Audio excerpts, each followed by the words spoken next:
চিংড়ি মাছ বাটা, চাট মশলা, ধনিয়া গুঁড়ো, শুকনো মরিচ গুঁড়ো, হলুদ গুঁড়ো অল্প, এখানে স্বাদ মতো লবণ, এখানে ম্যাজিক মশলা। এটা রয়েছে ধনিয়া পাতা, কাঁচা মরিচ, পেঁয়াজ, রসুন কুচি। এখানে হলো সবজি 3 ধরনের, এখানে রয়েছে চাল গুঁড়ো। এবার আমি সব উপকরণ দিয়ে দিচ্ছি। এখানে দিয়ে দিচ্ছি চালের গুঁড়ো,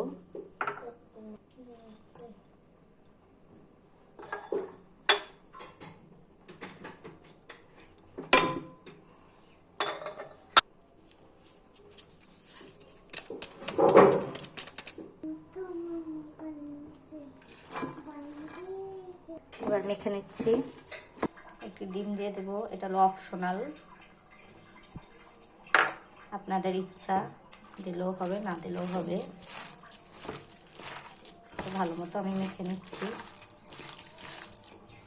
মাখা শেষ, এবার 10 মিনিটের জন্য রেস্টে রাখবো।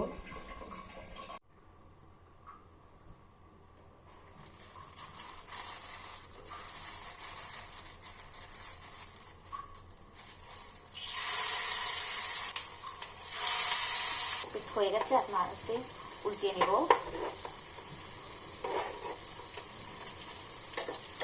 মশলা হয়ে যাবে তখন উঠিয়ে নেব।